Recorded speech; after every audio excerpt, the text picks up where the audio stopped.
Sube a este escenario el señor presidente de la Nación Argentina, doctor Javier Milei.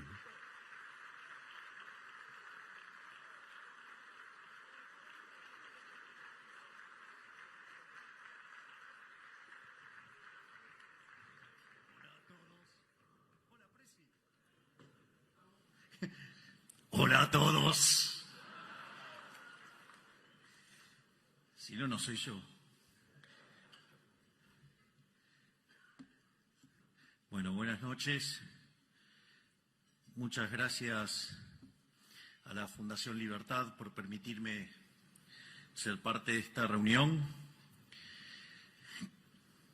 que además honrado por tantas personalidades como el presidente Macri, como el presidente Lacalle Pou, como el presidente Aznar.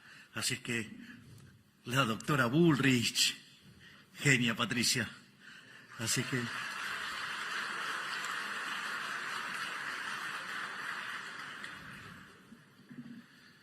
obviamente que al momento de que uno tiene que elegir una ponencia, tiene que acostumbrarse y acomodarse a lo que son las necesidades del momento y al lugar donde está.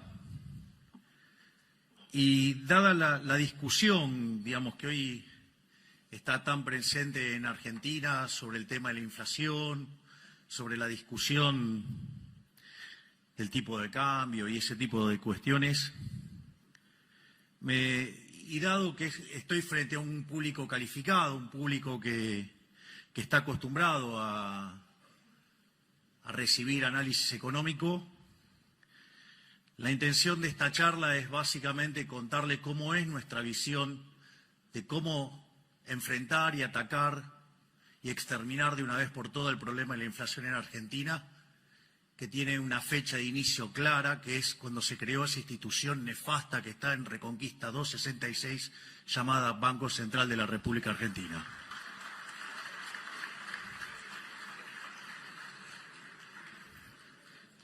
Por otra parte, por ende, la presentación se llama Dineros, Precios, Política Monetaria e Inflación.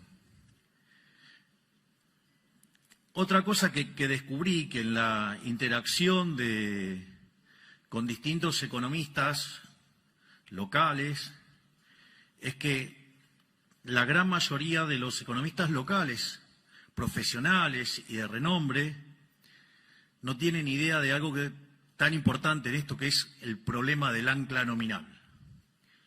Y porque básicamente no entienden qué es el dinero. Es decir, Keynes, en ese tratado nefasto llamado Teoría General de la Ocupación, el Interés y el Dinero,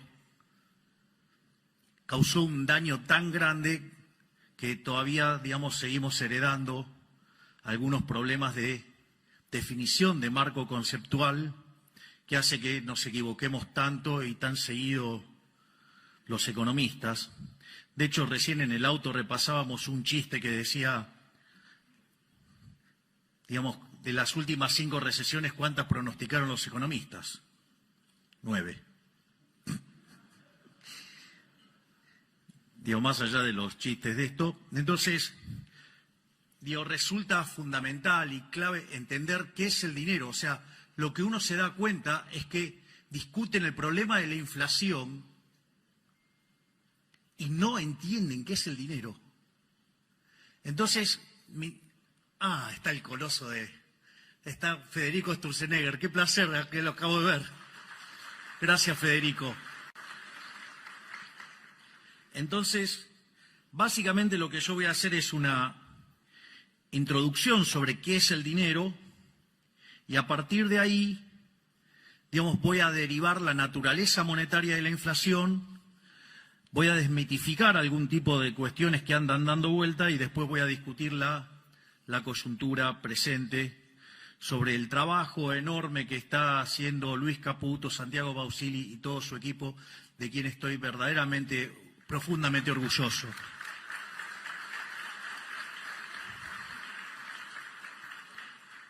Entonces, lo primero es, si no hubiera dinero, ¿cómo sería la economía? Bueno, la economía sería una economía de trueque, donde se intercambian bienes por bienes. Ahora, en una sociedad chiquitita eso no es en principio un problema, pero en una sociedad más grande sí es un problema, porque ustedes tienen un problema que se llama la doble coincidencia. Es decir, ustedes tienen que encontrar a alguien que quiera comprar lo que ustedes tienen y al mismo tiempo, digamos, machear la venta, digamos, o sea, que además quiera lo que ustedes tienen. Por lo tanto, ese proceso se hace muy, muy difícil. Pero al margen de que ese proceso sea extremadamente difícil, aparece un segundo problema, que es el problema de la indivisibilidad. Porque sí, yo puedo querer comprar pan, el panadero quiere comprar el servicio de análisis económico, pero, digamos, o sea, la cantidad de kilos de pan que me tiene que dar, digamos, para que yo le hable, no sé, una hora de economía, no me apea. Al menos hoy. Y espero que después de mi paso por la presidencia, muchísimo más. Porque tengo que seguir laburando después. Entonces, ahora, frente a esa situación, digo, el hombre no se quedó llorando. O sea, no es que se puso a llorar en un rincón, digo, y lloraba por el problema de la doble coincidencia y la indivisibilidad. Le buscó la vuelta y descubrió que había bienes que se intercambiaban muchísimo más que otros. Es decir, entonces, no es que compraba esos bienes que se intercambiaban mucho porque en principio los quería tener, sino que los adquiría para poder usarlo de medio indirecto para comprar otros bienes. Es decir, la idea del bien de intercambio indirecto. Es decir, y cuando aparece el bien de intercambio indirecto, lo que está apareciendo ahí es justamente el dinero. Es decir, ese bien que oficia como bien de intercambio indirecto, justamente ahí nos encontramos con la aparición del dinero. Entonces, por ejemplo, cuando el hombre era nómade, el primer dinero que apareció, ¿cuál era? El ganado. ¿Por qué? Porque el ganado era lo que comían y como eran nómades, les permitía moverse con el ganado. Consecuentemente, usaban el ganado como moneda. Después el hombre se volvió sedentario, entonces descubrieron que había otras formas más eficientes de utilizar dinero. Entonces, por ejemplo, una de las cosas que consumía mucho el hombre, que era el pan. Entonces, ¿qué empezaron a usar como bien de intercambio indirecto? El trigo.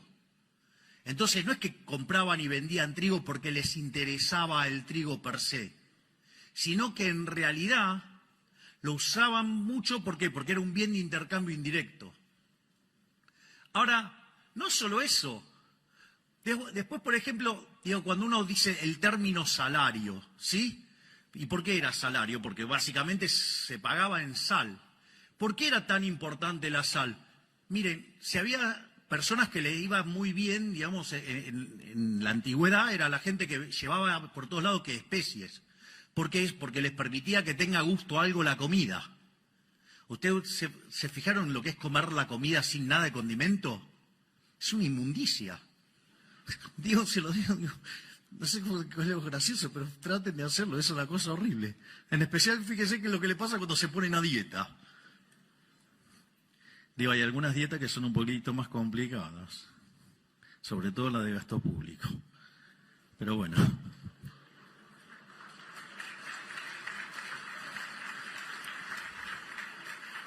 Ahora, más que aplausos, deberíamos estar regocijándonos que por primera vez le estamos dando duro y parejo al gasto público. Estamos cumpliendo el sueño de Rothbard. Es increíble, ¿no? Una caída real del 35% en el gasto público. Vamos, muchachos, eso es sacar al Estado del medio. Es decir, la verdadera presión fiscal es el tamaño del Estado. Si le pegamos semejante recorte, vamos que les estoy devolviendo libertad a lo loco. Pero bueno. Es más, volviendo al tema de la sal, ¿por qué la tradición de darle la sal a la otra persona, de ponerla y no dársela directo en la mano? Porque dicen que si no sería mala suerte. ¿Y cómo era el tema del pago? Digo, venía el tipo con un saco, imagínense, entonces le pagaba con un saco de sal. Imagínense si cuando ustedes estaban manipulando la sal, se caía. Y era mala suerte, era una pérdida instantánea seguro.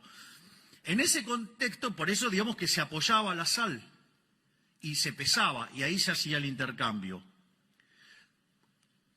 Ha habido otras monedas, como ser el tabaco.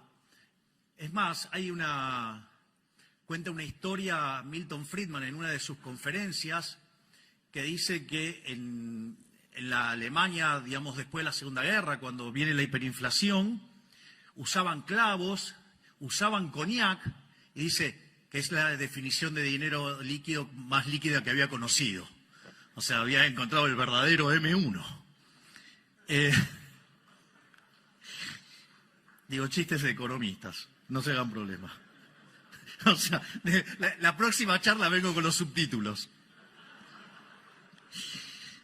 Entonces, básicamente, ahora, ¿cuál era el problema con todo ese tipo de dineros que habían aparecido? O sea, que eran mercancías, o sea, que tenían un valor de uso como mercancía, pero también servían para hacer transacciones.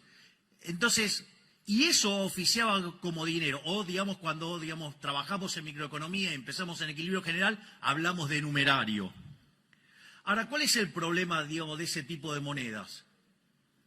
Bueno, que uno no vive un solo periodo. O sea, podían oficiar de unidad de cuenta, podían oficiar de medio generalizado de pago, pero ¿qué pasa? No preservaba el valor. Y como la economía, digamos, afortunadamente no es de un solo periodo, sino que es intertemporal, que incluye varios periodos, se degradaba con el tiempo. Es decir, como si tuviera tasa de interés negativa. Entonces, ¿qué es lo que descubrió el hombre? El hombre buscó los metales. Y así es como aparecieron dos monedas, que es el oro para las transacciones grandes y la plata para las transacciones más chicas. Entonces, vean que lo más importante de todo esto, o sea, ¿para qué yo hago toda esta historia de por qué aparece el dinero, cómo aparece el dinero? Para entender que el dinero es un bien de intercambio indirecto. Es decir, y al ser un bien de intercambio indirecto, ¿qué quiere decir? Que su demanda es una demanda derivada. Es decir, yo no demando dinero para llevármelo al traje de madera.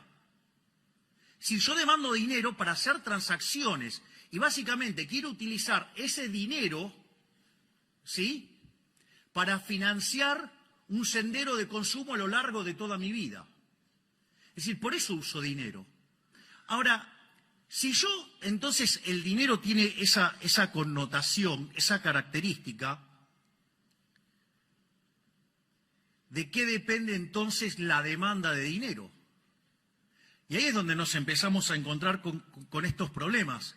Porque si yo lo estoy definiendo de esta manera, la demanda de dinero tiene como contraparte el sendero intertemporal de consumo, es decir, mi programa de consumo a lo largo de toda mi vida. Ahora, y si yo me pongo a derivar la demanda de consumo de cada uno de estos bienes, que es lo que va a determinar como contraparte la demanda de dinero, ¿de qué depende esa demanda de bienes de consumo?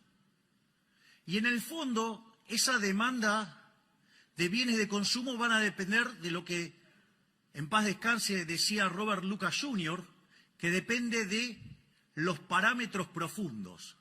Es decir, depende de las preferencias, depende de la tecnología y depende de las dotaciones. Digo, por lo tanto, si las dotaciones están dadas, las preferencias están dadas y la tecnología, digamos, es un caso, digamos, sin que se haga alguna suposición sobre el progreso tecnológico, que digamos, también está dado y si lo quieren asumir, digamos, lo van a poner adentro del modelo. En el fondo, como diría un físico, en condiciones normales de presión y temperatura, la demanda de dinero debería ser una cosa absolutamente granítica que tiene como contrapartida mi sendero intertemporal de consumo que depende de los parámetros profundos que son datos dados. Esto es un tema demasiado interesante porque, digo, ¿Qué es lo que sucede? Porque si entonces la demanda real de dinero, que es esto que acabo de decir y que sin presencia de ese ente nefasto que emite papelitos, digo, debería ser una cosa bastante dura, granítica. Y eso debería igualarse a los saldos reales. Es decir, la cantidad de dinero dividido el nivel de precios. Entonces, fíjense que ahí ustedes se encuentran con la teoría monetaria de la inflación, porque ustedes van a determinar que el nivel de precios va a venir dado por el cociente entre la oferta de dinero y la demanda de dinero. Y ahí, cuando ustedes incrementen la cantidad de dinero, lo que van a hacer es determinar el nivel de precios. Es lo que se llama el problema del ancla nominal. Es más, cuando ustedes derivan las funciones de demanda de cada uno de estos bienes, como son, digamos, homogéneas de grado cero, digamos, ustedes determinan los precios relativos. Y al determinar que el dinero es el numerario, lo que hace el Banco Central es que queden todos los precios determinados en dinero, es decir, determina la escala nominal de la economía. Es decir, el famoso ancla nominal, es decir, la forma en la cual yo estoy anclando el nivel de precios es fijando la cantidad de dinero. Entonces, si desde que asumimos en diciembre la base monetaria está constante, pese a que compramos 15.000 millones de dólares, pese a que se nos dispararon los puts, pese a que tuvimos que pagar los pasivos remunerados, la contracción por BOPREAL y la contracción por superávit fiscal ha sido tal que compensó todo eso y dejó la base monetaria constante. Por eso está bajando la inflación.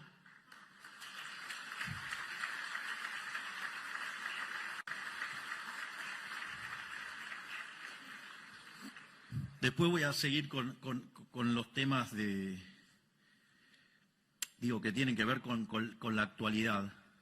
Pero, o sea, cuando dicen, algunos economistas profesionales, asumo que algunos, digamos, por ignorancia, otros por resentimientos, otros porque, digamos, o sea, si se quisieran suicidar, lo mejor que podrían hacer es tirarse de los más altos de su ego.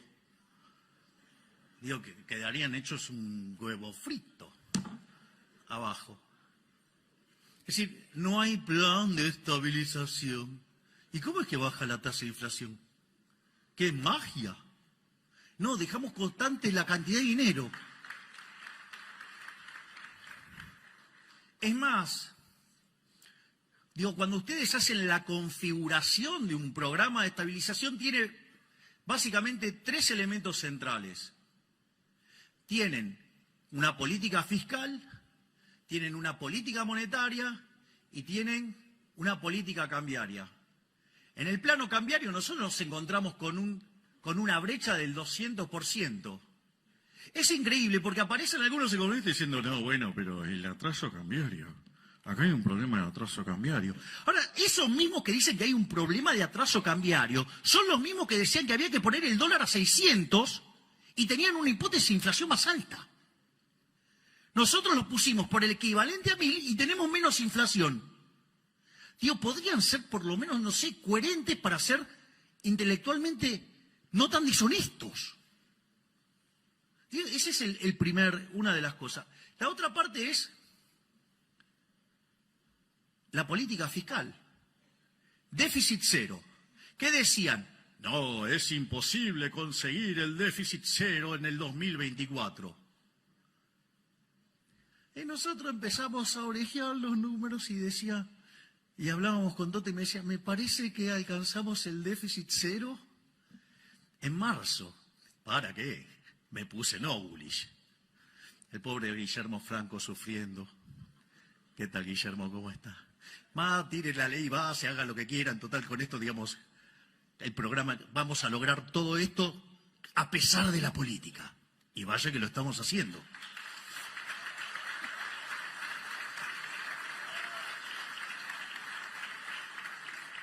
¿Y con qué nos encontramos? Que eso que era imposible, lo logramos en el primer mes.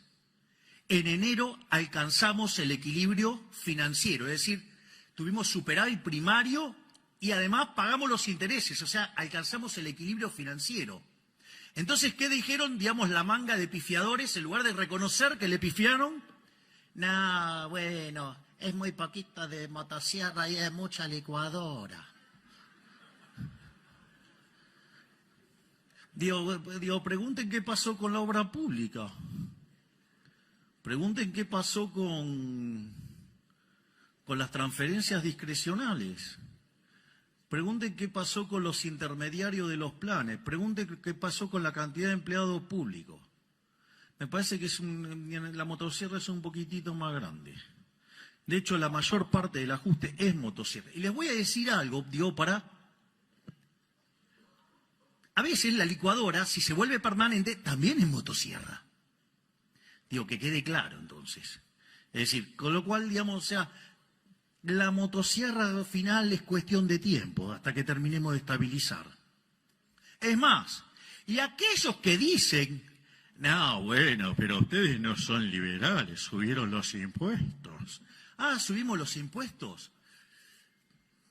Yo suelo utilizar un ejemplo muy interesante para entender el robo que es la política monetaria, que es el caso de una economía que hace transacciones en oro, ¿no? Entonces, supongamos que tenemos una economía que hace transacciones en monedas de oro y aparecen ahora por acá un par de amigos míos, aparece un físico y aparece un químico y me traen la fórmula para convertir el plástico en oro. Entonces, ¿qué empezamos a hacer? Empezamos a comprar plástico. Entonces, ¿qué empezamos a hacer? Empezamos a falsificar oro. La pregunta es, si yo ese oro lo tuviera guardado en mi casa, o tengo un problema de autoestima y entonces quiero alardear que tengo toda una casa de oro y no es de oro, digamos, de todo oro falso, entonces agarro y hago todo eso. Hasta ahí no hay ningún problema, porque yo ahí no estoy cometiendo ninguna estafa, hasta ahí no hay nada. O sea, lo único que estoy haciendo es falsificando. ¿El problema cuándo aparece? El problema aparece cuando ese oro falso yo lo meto adentro de la economía como si fuera bueno. Y cuando hago eso, ¿cuál es el problema? Estoy aumentando la oferta de oro. Y al aumentar la oferta de oro, el poder adquisitivo del oro cae. Es decir, que todos los precios expresados en unidades de oro suben. Eso se llama ¿cómo? Inflación. Es decir, donde la verdadera estafa no es la inflación, la verdadera estafa es el señoriaje. Es decir, es la emisión monetaria la verdadera estafa. Porque yo les hago una pregunta. Si ustedes tuvieran una economía en crecimiento y el Banco Central emite acorde al crecimiento de la demanda de dinero como consecuencia del crecimiento de la economía, suponiendo que el consumo fuera una fracción constante del ingreso. Así queda todo perfecto en términos de la estructura que usé. Entonces, ¿qué es lo que sucede? La inflación es cero. ¿No hay estafa ahí? Sí que hay estafa. Sí que hay estafa. Entonces claro, cuando quieren hacer la cuenta del impuesto inflacionario no le da. Porque cuando calculan la tasa, le da la tasa de inflación dividido 1 más la tasa de inflación. Entonces, como es cero, entonces no le da. Y en realidad sí hay estafa. ¿Por qué hay estafa? Porque si no hubieran emitido, hubiera deflación. Es decir, la deflación es algo sano. Es decir, la deflación, de hecho, para los clásicos que se dedicaban a mirar todo el día qué estaba pasando en la economía y después escribían, para ellos no eran un problema. Por eso recomiendo enfáticamente un libro maravilloso de Philippe Bagus que se llama Defendiendo la deflación. Lo que pasa es que cuando hay deflación, o sea, hay algunos que ganan y hay otros que pierden. Bueno, si, tienen más exposición los que pierden, y bueno, claro, entonces, la deflación es mala. Pero no es mala, porque deriva, de hecho, del propio crecimiento económico y implica devolverle recursos a la gente. Ahora, entonces, esto quiere decir que la verdadera estafa es la emisión monetaria. Esto es muy interesante porque el gobierno delincuente que nos precedió, en los 4 años de gobierno emitieron 28 puntos del PBI, manga de chorros.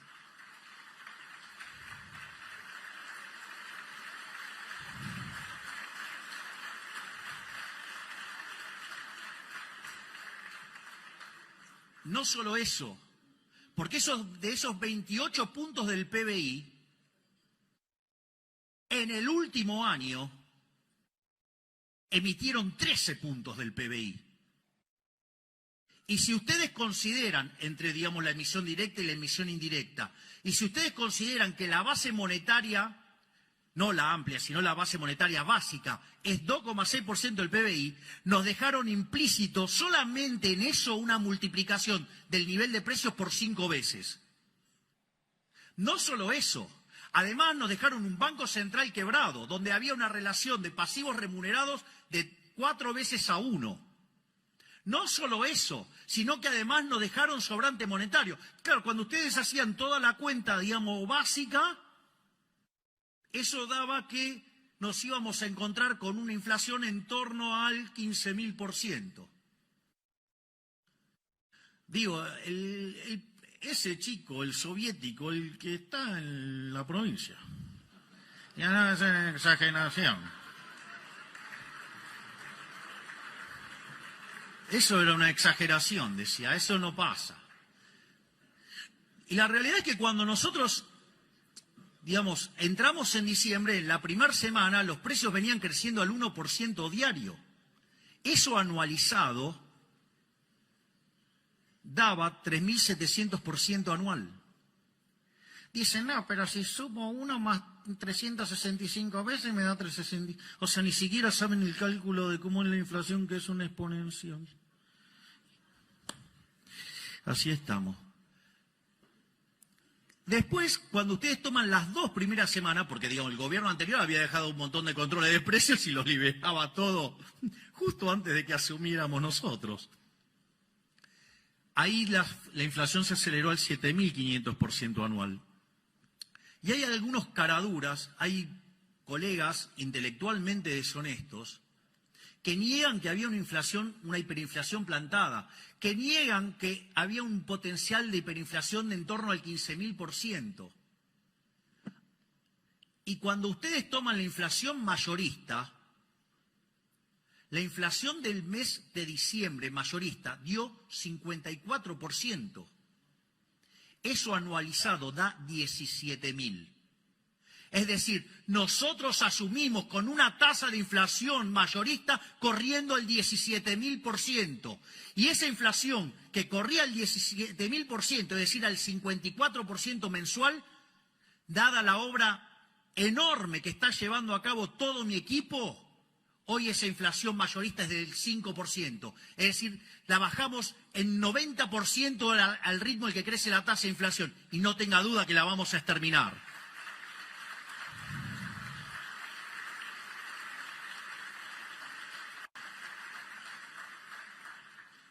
Entonces,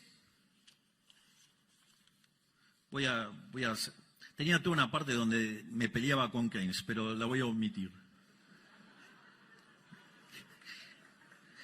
Sí, porque digamos, me pongo un poco denso, intenso, porque te voy a tratar de mantener las formas. Entonces, lo primero que... Entonces es interesante porque claramente nosotros tenemos un programa de estabilización, un programa de desinflación, porque por algo baja la inflación. No es que baja por arte de magia. Es más, hay otro elemento central de por qué baja la tasa de inflación. Una de las cosas enormes, digamos, que es digno de admiración, es el trabajo que está haciendo Santiago en el Banco Central y todo su equipo, Santiago Bausili. ¿Esto por qué es tan importante? Porque miren, cuando ustedes tienen un banco central quebrado, es decir, que quiere decir que los pasivos valen más que sus activos, la única forma donde ustedes corrigen la quiebra tradicionalmente es mediante un tremendo fogonazo inflacionario de modo tal que los pasivos monetarios se achiquen. Y cuanto más quebrado están, la tasa de inflación que ustedes necesitan es muchísimo más alto para dejar en equilibrio el patrimonio neto. Entonces, en la medida que ustedes tienen un nivel de precios de hoy, en la medida que ustedes van a una quiebra del Banco Central y necesitan licuar eso, implica precios más altos, ¿no? Una inflación más alta implica... Entonces, cuando ustedes toman el nivel de precios que deja en equilibrio el balance del Banco Central respecto al nivel de precios que tiene hoy, unen eso, les da una línea y la pendiente de esa línea es la tasa de inflación. Entonces, conforme ustedes empiezan a limpiar el balance del Banco Central, lo que están bajando es la tasa de inflación. Esto es un tema muy interesante. Es decir, el trabajo que hace el Banco Central es fundamental, el saneamiento es fundamental para bajar la tasa de inflación. Es decir, ¿pero qué quieren que le diga? Si había uno que decía, no podés dolarizar, si no hay fideo y no hay tuco, y me invitó a fideo, hay tuco, fideo con tuco. Pues se equivocó. Pero es más fácil tirar volquetes de estiércol antes que reconocer el error. De hecho, una de las cosas, miren, digamos, si lo que están murmurando se comieron el verso, lo siento, I'm so sorry. La vida es así. De hecho, fíjense que nosotros teníamos varias propuestas de dolarización. En la medida que íbamos avanzando, algunas se nos caían, otras quedaban en pie. La única que me quedó en pie es la que habíamos propuesto nosotros, que era tomar los pasivos del Banco Central, los activos del Banco Central, pasarlo a títulos de mercado, que obviamente tienen un descuento enorme, ¿sí? Y con esos títulos ponerlos contra los dólares y haciendo todas las correcciones que esos títulos subieran de precio, y eso ofrecía un negocio enorme. Bueno, les aviso que cuando nosotros asumimos, los bonos estaban en $18, póngale 20 para redondear. Hoy los bonos están arriba de 60. Recibimos el riesgo país en 2.900, hoy estamos en 1.150. Es decir, además, estamos haciendo una caída del riesgo país como pocas veces visto en la historia argentina. ¿Y saben qué? Eso predice que para adelante la economía rebota. Por eso, digamos, están tan nerviosos. Por eso utilizan causas nobles para tratar de desestabilizar a un gobierno. Porque saben que van a perder y no vuelven más.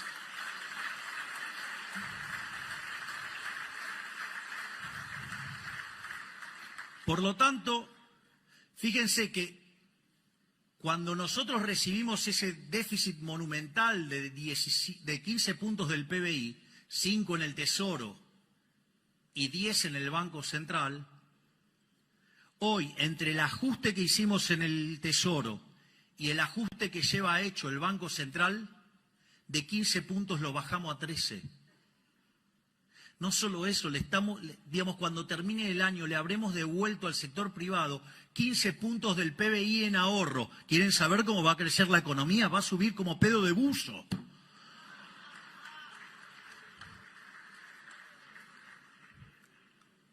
Pero no hay ancla nominal, menos mal. Bueno, eso, digamos, entonces hay una ancla, digamos, el caso, digamos, del ancla nominal, que es cuando ustedes fijan la cantidad de dinero. Obviamente que no es la única forma de anclar. Hay cosas que verdaderamente a mí me parecen divertidas, ¿no? Porque vienen economistas y dicen, no, bueno, porque no hay un plan integral, porque debería definir la matriz productiva de los próximos, digamos, no sé, 5 años. ¿Qué quieren? ¿Un plan quinquenal? No soy Leontiev, no soy un comunista, soy liberal libertario. Creo en la libertad, creo que eso lo tienen que determinar los empresarios, no un burócrata, digamos, fatalmente arrogante desde una oficina.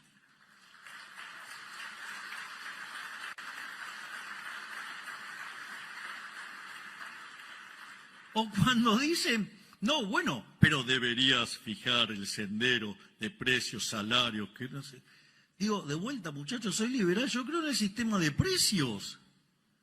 Es decir, ustedes para determinar, para poder saber cuál es el vector de precios, deberían de vuelta conocer las preferencias, la tecnología y las dotaciones. Pero si ustedes además lo quieren hacer intertemporal, lo tienen que hacer desde hoy hasta el fin de la historia, ¿sí? Y además, con lo cual tienen que saber cómo se va a mover la población, cómo va a moverse, digamos, las preferencias, cómo van, digamos, a moverse la tecnología. Es más, cosas que ustedes antes creían que no estaban en las dotaciones, pasan a ser dotaciones. O miren si, digamos, o sea, vamos, conquistamos Marte y nos traemos recursos de Marte, qué sé yo, digo, un montón de cuestiones, digo, que... Entonces, digamos, para poder acertar todo eso, uno tendría que ser omnisciente, omnipresente y omnipotente. Es decir, deberían ser Dios. Digo, mire, por mucho que le pesen a los políticos, ¿saben qué? No son Dios. Les diría que son peores que el ser humano promedio. Porque miren, cuando yo entré en política, digamos, y después de un tiempo me preguntó un periodista, así de manera media agresiva, me dijo, bueno, pero usted, digamos, que entró en política y se vive quejando de los políticos, ¿y qué piensa ahora? Entonces le dije, que me equivoqué. Me dijo, vio que al final, que no eran tan buenos. No, me equivoqué para mal, son mucho peor de lo que imaginaba. Entonces, digamos, o sea, por eso el sistema de la libertad funciona mucho mejor, porque, digamos, o sea, estas, digamos, decir que son monos con navaja es insultar a los monos.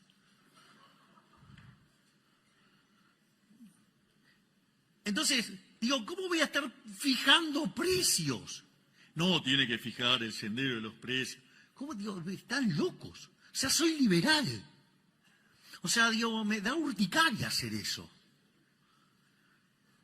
Entonces, no solo eso, ni que hablar. Me imagino que podrían ponerse a buscar los informes que reciben de muchos economistas profesionales que decían que había que poner la tasa de interés real positiva. Hoy la pelota de los pasivos remunerados, hubiéramos emitido en los últimos 3 meses 4 bases monetarias. El problema es cuando explota la pelota lo habrá padecido Federico con las LEVAX, después con las LELIX, y ahora serían los pasivos remunerados. Que dicho sea de paso, el gobierno anterior fue tan amigable que nos dejó todos los pasivos remunerados a un día. Como verán, estaba fácil, ¿eh? Digo, es tan fácil desde la tribuna. El otro día hablaba con el profesor de Pablo y le reconocí un error mío, digo, de tiempo atrás. Y el error era, digamos, yo había entrado en mi sendero rothbardiano, entonces estaba intenso. Y cada vez que hablábamos de política económica, digo, yo como que me enojaba porque lo veía como muy condescendiente, digamos, o sea, el profe de Pablo entrevistó a todos los ministros de Economía y presidentes del Banco Central desde la mitad del siglo XX en adelante. Entonces, eso a mí me generaba una situación muy, muy particular. De hecho, de almorzar entre 3 y 4 veces por mes, pasamos a hacer algo más distanciado, digamos, para preservar la amistad, a pesar de que habíamos visto mundiales juntos, que habíamos pasado fiestas juntos. Y el profe de Pablo, con su sabiduría, seguro que dijo, andá, aprendé y volvé. Y el otro día, digo, yo le reconocí, digo, mi error, porque una de las cosas que yo siempre traté de hacer como analista era tratar de incorporar las restricciones. Bueno, ahora descubrí que son más. O sea, es un poquitito más difícil. Entonces, digo, desde la tribuna es bastante fácil, porque aparte hay algo interesante, que es,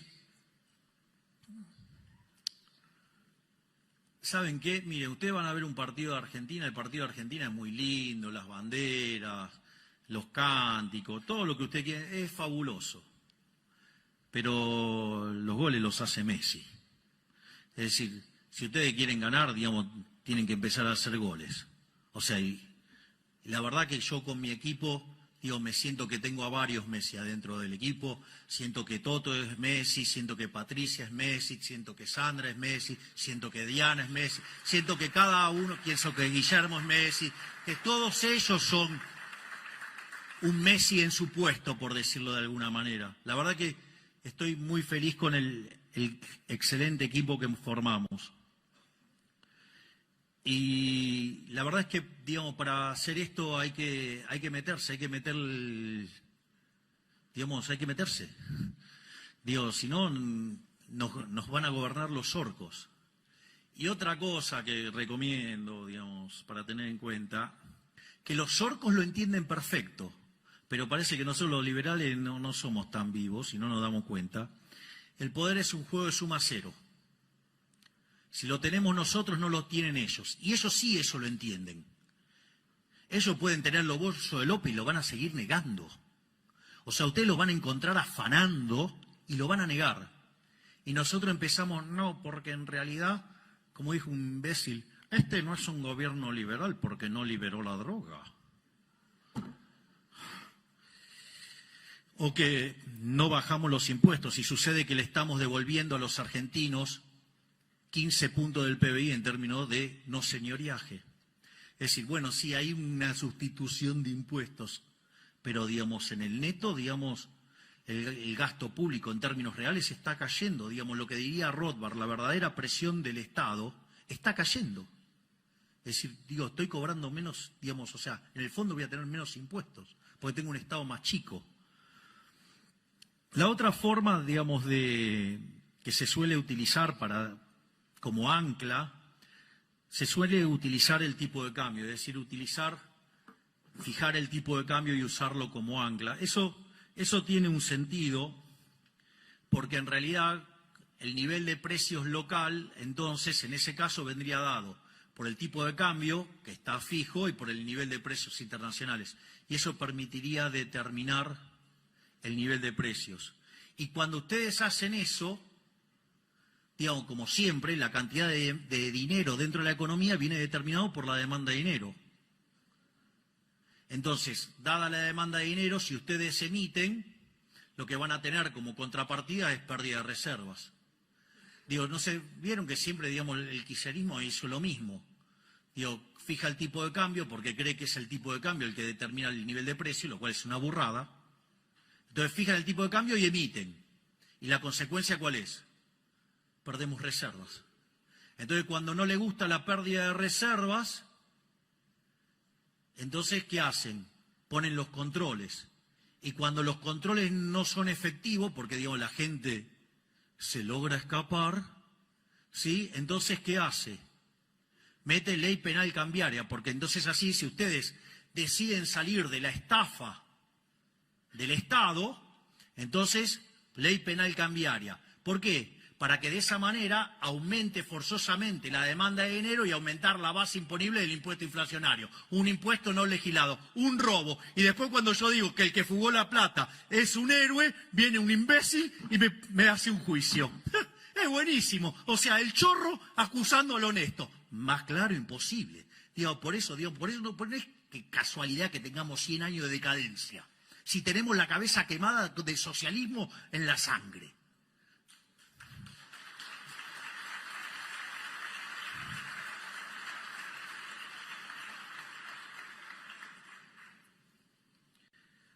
Obviamente que la otra forma de tener un ancla nominal es utilizando lo que se llama el sistema de metas de inflación, pero ahí digamos, el ancla es una cosa más complicado, porque en rigor, si ustedes lo quieren pensar en términos de cantidad de dinero, no lo tienen. ¿Por qué? ¿Cuál es el problema? Porque si estoy fijando la tasa de interés, entonces no fijo la cantidad de dinero, y si no fijo la cantidad de dinero, no puedo fijar el nivel de precio. Entonces tengo lo que se llama un problema del ancla nominal. Y eso se resuelve, ¿de qué manera? Cuando tengo las expectativas de inflación, al tener, digamos, determinados los precios esperados, entonces Si las expectativas están ancladas, puedo determinar los precios de hoy, puedo determinar la demanda de dinero, y al determinar la demanda de dinero, determino la cantidad de dinero y el sistema queda anclado. Eso sí, digamos, hay que tener ancladas las expectativas. Miren, yo creí que tener un banco central que hiciera las cosas bien, digamos, era posible. Es más, mi gran ilusión fue que cuando tuvimos el mejor banco central de la historia, que fue el que presidió Federico, yo creí que podíamos tener banco central hasta el 28 de diciembre del 2017. Digamos que se lo llevaron puesto y así fue lo que gastilló el retorno del kirchnerismo. Entonces, en ese sentido, ahí a mí, digamos, el Banco Central, solo cuestión de tiempo, ya lo voy a agarrar. Pero, más allá de todo esto, lo que quiero entonces ahora es, básicamente, terminar con lo que nosotros hemos hecho, ¿no? Digamos, cómo es que estamos logrando bajar la tasa de inflación.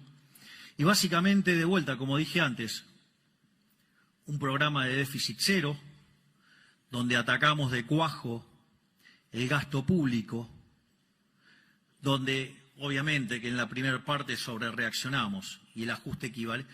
Digo, ¿ustedes escucharon lo del otro día, lo del títere? Fue increíble, diciendo, ay, qué ajuste insignificante.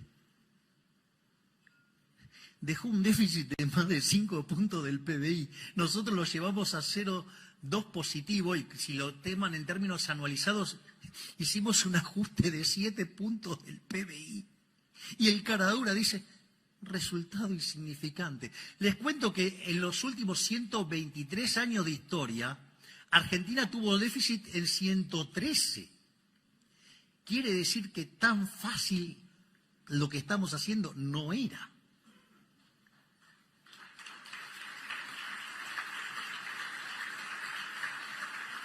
Sigan para mi ego y para que pueda tomar agua.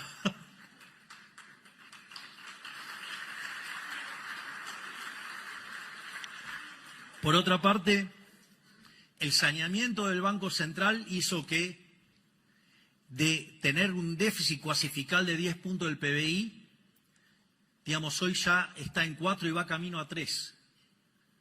Es decir, cuando vengan las próximas tasas de inflación y volvamos a bajar la tasa, otro punto más le vamos a echar. Entonces, cuando ustedes computan lo que ajustamos en el Tesoro y lo que ajustamos en el Banco Central, ya llevamos ajustado de los 15 puntos, 13 puntos. No existe registro histórico en la historia de la humanidad de un ajuste de semejante calibre en 3 meses. Pero no solo eso, sino si ustedes se fijan, tanto los analistas como el Fondo Monetario Internacional, cuando nosotros llegamos, estaba esperando una inflación del 250%, digo, para Argentina, en un caso optimista. Bueno, hoy el fondo espera que Argentina, la inflación este año cierre en 150%. Para que cierre en 150%, de acá a fin de año la inflación promedio tiene que ser del 5,5%. Es decir, que hacia fin de año está claro que la tasa de inflación, dado donde arrancamos, va a estar bastante por debajo del 5%. Es decir, lo estamos logrando, estamos terminando con la inflación.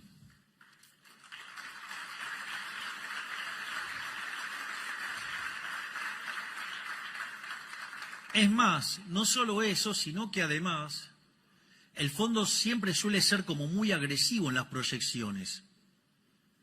Esta vez se quedó corto con el ajuste y se quedó corto, digamos, con el tema de la inflación porque está bajando más rápido. Es decir, siempre que parecían ser el cuco de las cosas que proponían, nosotros las estamos haciendo mucho más rápido. Por otra parte, hay otra Hay otra digresión, digamos, que tiene que ver con el tipo de cambio real. Sobre el inicio de la presentación mencioné el tema de algunos que son muy deshonestos intelectualmente diciendo que el tipo de cambio había que ponerlo en 600 y la tasa de inflación le daba más alta, y ahora se quejan por un tipo de cambio de 1000 y empiezan, no, porque hay apreciación cambiaria. Ahí hay, también, digamos, hay una respuesta a esto, digamos, también con mucha sabiduría del profe de Pablo, de decir, una cosa es hacer economía, otra cosa es hacer aritmética. Y hay mucha gente haciendo aritmética y poca economía. Aviso que no todos cometen este error, digamos, les espoleo el resultado. Lo que dice Arriazu tiene razón. Ahora voy a explicar. Arriazu dice que Argentina, si estabiliza, dado la estructura fiscal que tiene, va a convivir con una moneda muy apreciada. En ese contexto, esto no es menor, digamos, si tenemos que convivir con una moneda muy apreciada, porque como los precios internacionales están dados, en tanto y en cuanto el fisco no se quiera correr del medio, la consecuencia es que se va a pagar en términos de menores salarios reales. Por lo tanto, si queremos levantar y mejorar la calidad de vida de los argentinos, hay que atacar al déficit fiscal, hay que atacar al gasto público. Y no solo a nivel nacional, hay que atacarlo también a nivel provincial y a nivel municipal. Hay que barrer con el fisco en todas las dimensiones.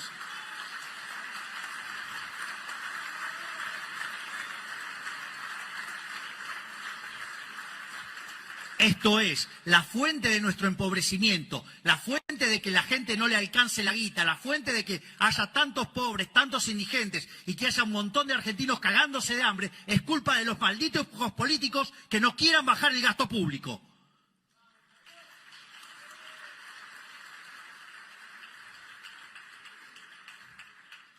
Volviendo a... Y para cerrar, a los problemas del tipo de cambio real, porque es una discusión que tanto le gusta tener a todos, digo, el primer problema es, si supongamos que miramos la serie, digo, ustedes lo que van a ver es que, digamos, la serie parece la montaña rusa, pero una montaña rusa interminable. Digo, lo primero que yo diría es una serie que tiene tanta volatilidad, sube, baja, digo, parece el electrocardiograma de un tipo que está haciendo una maratón. Digo, el primer problema es, che, ¿alguien me puede explicar qué valor tiene tomar una medida promedio? Digo, con todo ese desvío estándar, con toda esa volatilidad, ¿alguien me puede explicar qué sentido tiene tomar una medida promedio? Digo, ya hay un problema grave. El segundo problema grave de eso es fijarlo en un momento del tiempo. Digo, entonces, lo fijo en un momento del tiempo. ¿Y quién dijo que ese era el equilibrio? Digo, ustedes se dan cuenta que, no, antes dijimos de la fatal arrogancia porque había que conocer el vector de precios, o sea, había que conocer el vector de precios de ese momento. Para eso teníamos que conocer las preferencias, la tecnología y las dotaciones de toda la economía desde hoy hasta la eternidad. Bueno, ahora incorporen la economía mundial. Es decir, ahora ya no les alcanza con saber todo eso para la Argentina. Digo, lo tienen que saber para todo el mundo. Es decir, no se puede ser tan fatalmente arrogante. Y no solo eso, el disparate, digamos, o sea, se corona de manera superlativa, cuando además, digamos, eso les daría poder explicar las condiciones de oferta y demanda de todos los bienes de todo el mundo en un momento del tiempo. Esto quiere decir que ustedes me pueden decir que, no sé, que el tipo de cambio real que estaba en la fecha, no sé cuál es el que más usan los informes ahora, no sé, digo, no sé, supongamos, no sé, por decir algo, 2007, no sé, digo, no lo estoy diciendo, lo estoy diciendo así aleatoriamente, o 1997, o 1985, no sé, cuando quieran. La pregunta es, ¿las condiciones de oferta y de demanda de todos los bienes de economía son idénticamente iguales a las de ese momento para decir que el tipo de cambio real tiene que ser ese mismo? Digo, pero o caemos en el problema de la fatal arrogancia o caemos en el problema de la imbecilidad pero furiosa. Digo, no sé, ¿les gusta tanto el centrismo idiota? Digo, porque ya que lo quieren que lo apliquen y lo hagan de esa manera. O, digamos, lo que yo sugiero, agarren toda la teoría neoclásica, un montón de pedazos, hay que tirarla de vuelta y hay que volver a abrazar la economía austríaca, que son las que verdaderamente abrazan las ideas de la libertad. Así que muchísimas gracias y les voy a decir algo. ¿Saben qué? A pesar de la política, lo vamos a lograr. ¡Viva la libertad, carajo!